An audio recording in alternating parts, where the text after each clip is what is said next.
नमस्ते। आज हम पढ़ेंगे आरोह भाग 2 का पाठ 4 कैमरे में बंद अपाहिज, जिसे लिखा है रघुवीर सहाय ने। पाठ को शुरू करने से पहले मैं एक छोटा सा उदाहरण आपको देना चाहूंगी। आजकल बहुत सारे टीवी चैनल पर कुछ लाइव कार्यक्रम चलते हैं जिसमें प्रतिभागी जो है वो बहुत संघर्ष के साथ वहां पहुंचे हैं, ऐसी भी स्थितियां दिखाई जाती हैं।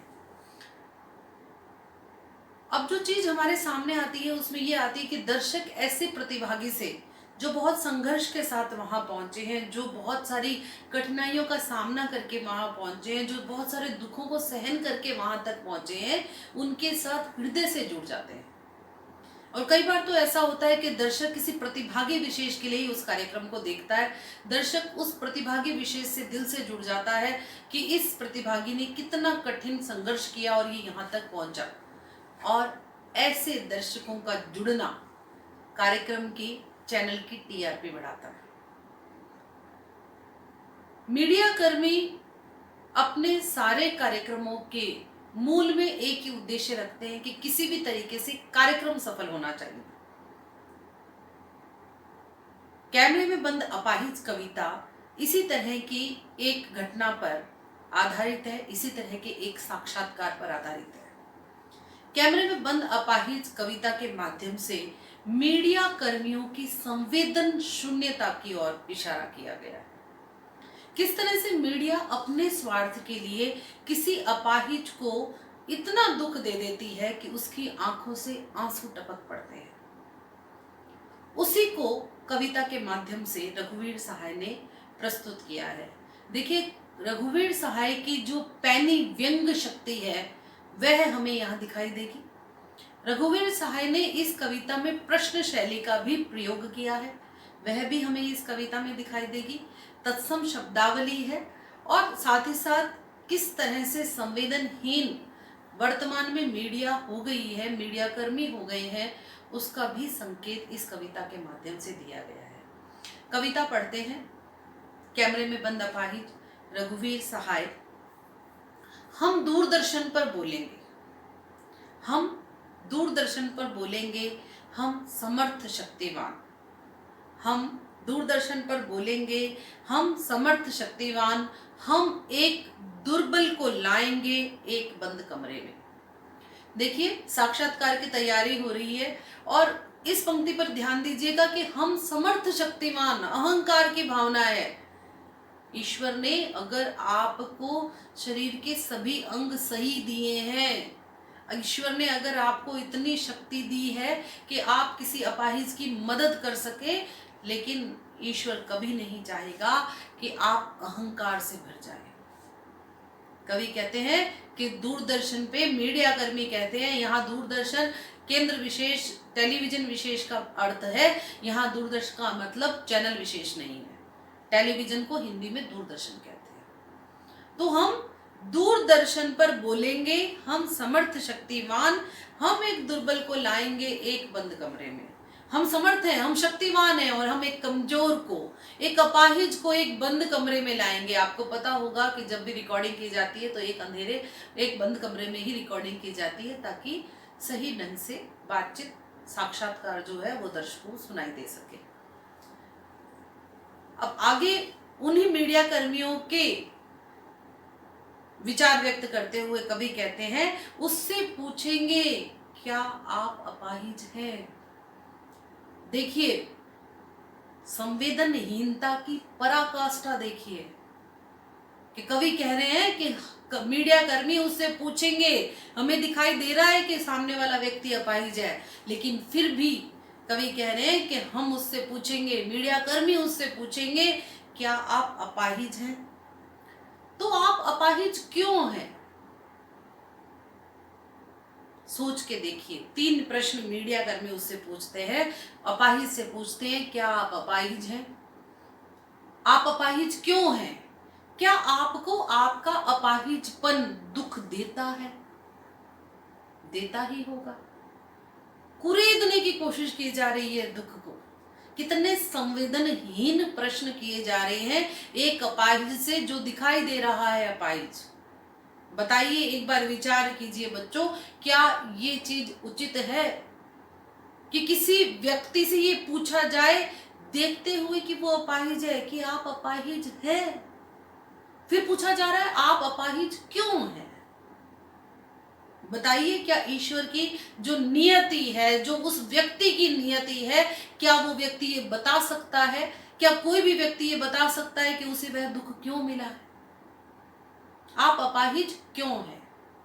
फिर तीसरा प्रश्न मीडिया कर्मी उससे करते हैं, आपका अपाहिजपन आपको दुख तो देता होगा निश्चित तौर पर। किसी अपाहिज व्यक्ति से, किसी दिव्यांग व्यक्ति से अगर आप यह पूछते हैं कि क्या आपको आपका अपाहिजपन दुख देता है, फिर खुद ही कहते हैं देता ही होगा। जब अपाहिज से ऐसे प्रश्न किए जाएंगे, जब उस दिव्यांग व्यक्ति से ऐसे प्रश्न किए जाएंगे, तो निश्चित तौर पर उसका दुख जो है, उसकी हृदय की पीड़ा जो है, वो उसके चेहरे पर दिखाई देने लगेगी। यहाँ पर एक आप किताब में देखिएगा, यहाँ पर ब्रैकेट में लिखा गया है, कोष्टक में लिखा गया है, कैमरा दिखाओ इसे बड़ा और बड़ा। प्रयोगवादी कवि रघुवीर सहाय की ये एक विशेषता है, एक विशिष्टता है कि उन्होंने अपने भावों को, जो भाव मन में चल रहे हैं, उन भावों को कोष्टकों के माध्यम से प्रस्तुत किया। मीडिया कर्मी के मन में ये भाव चल रहा है और मीडिया कर्मी ये चाह रहा है कि इस अपाहिज के दुख को और बड़ा करके दिखाया जाए। तो वो कैमरामैन से कह रहा है कि कैमरामैन, इसके व्यक्ति के, इस दिव्यांग व्यक्ति के चेहरे को, इस दिव्यांग व्यक्ति के चेहरे पर आए हुए दुख को, पीड़ा को और बड़ा करके बताइए।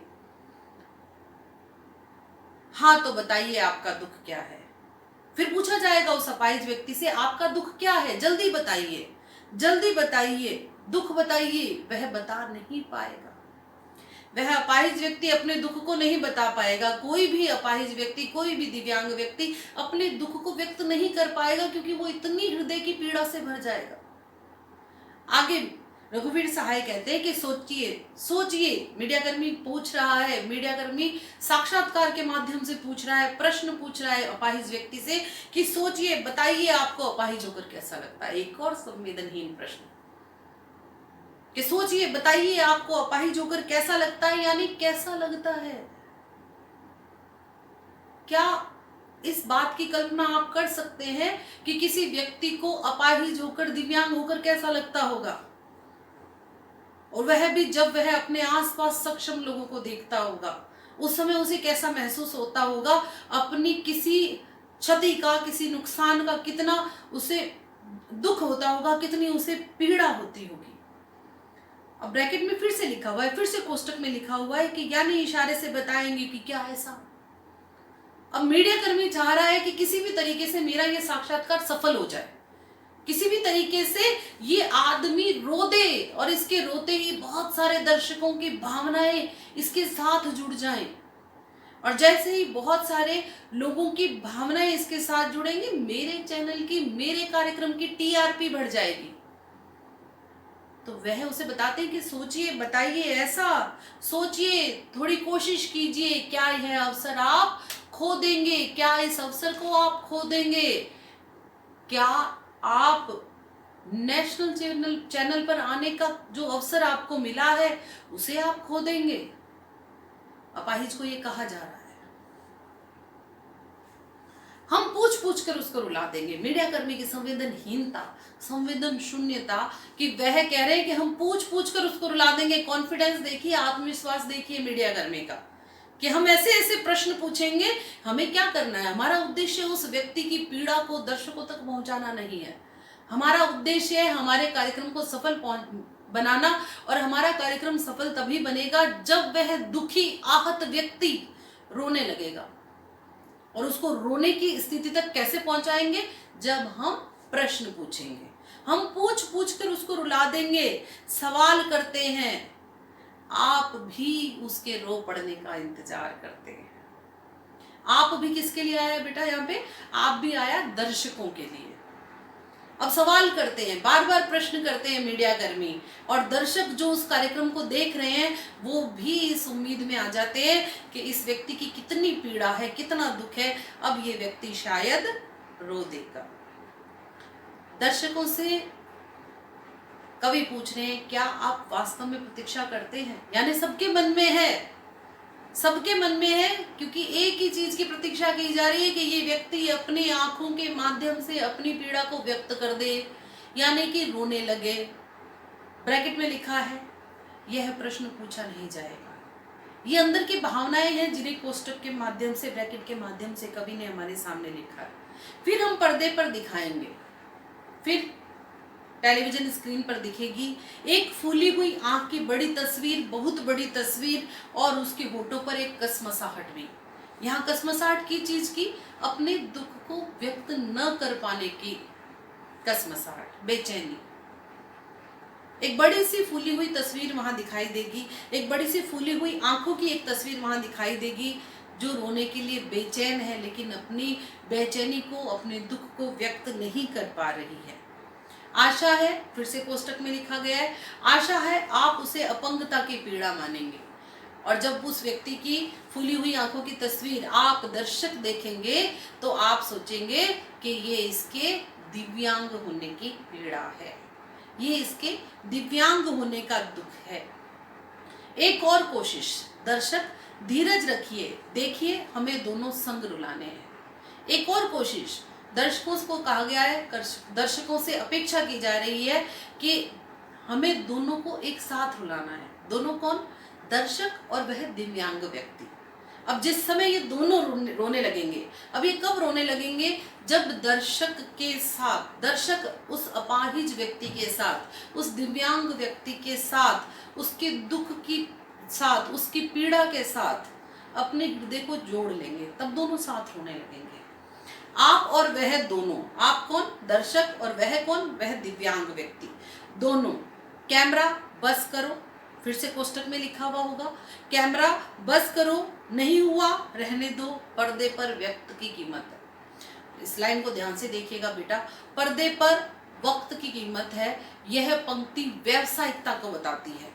हम लोग जहां सामाजिक कार्यक्रम की आड़ में किस तरह से अपने कार्यक्रम को, यहाँ हम लोग से मेरा मतलब बेटा मीडिया कर्मी से, मीडिया कर्मी सामाजिक कार्यक्रम की आड़ में किस तरह से सामाजिक कार्यक्रम को व्यवसायिक सफलता के लिए उपयोग में ले रहे हैं।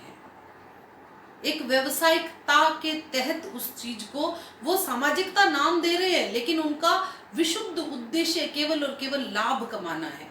विशुद्ध उद्देश्य केवल और केवल अधिक से अधिक दर्शकों को अपने चैनल से जोड़ना है, अपने चैनल की दर्शक संख्या बढ़ाना है। इसलिए वो कहते हैं कि अगर दर्शक और वह व्यक्ति, वह दिव्यांग व्यक्ति नहीं रो पाया तो कोई बात नहीं, बस करो, क्योंकि कैमरे पर, क्योंकि पर्दे पर वक्त की कीमत है। इस पंक्ति के माध्यम से कवि ने व्यावसायिक दृष्टिकोण स्पष्ट किया है। अब मुस्कुराएंगे हम। कितनी गहरी संवेदन शून्यता दिखाई देती है इस पंक्ति में, कि कार्यक्रम खत्म होने के बाद, सामाजिक कार्यक्रम जिसमें एक अपाहिज, एक दिव्यांग व्यक्ति के दुख की पीड़ा को दर्शकों से रूबरू करवाया जा रहा था, वह कार्यक्रम खत्म होते ही मीडिया कर्मी मुस्कुराते हैं। किस लिए मुस्कुराते हैं? कि हमारा कार्यक्रम जैसा हम चाहते थे उस स्थिति तक पहुंचा। और अंत में पंक्ति क्या कही जाती है इस व्यवसायिक दृष्टिकोण से युक्त कार्यक्रम की, कि आप देख रहे थे एक सामाजिक उद्देश्य से युक्त कार्यक्रम, बस थोड़ी ही कसर रह गई, धन्यवाद। अब ये थोड़ी सी ही कसर क्या रह गई बेटा? थोड़ी सी कसर रह गई कि दर्शक और वह व्यक्ति दोनों जो साथ साथ रुलाने का उद्देश्य था वह पूरा नहीं हो पाया। कैमरे में बंद अपाहिज के माध्यम से कवि ने मीडिया कर्मियों की संवेदनहीनता, मीडिया कर्मियों के लाभ कमाने के उद्देश्य से कार्यक्रम निर्माण करना को स्पष्ट किया है।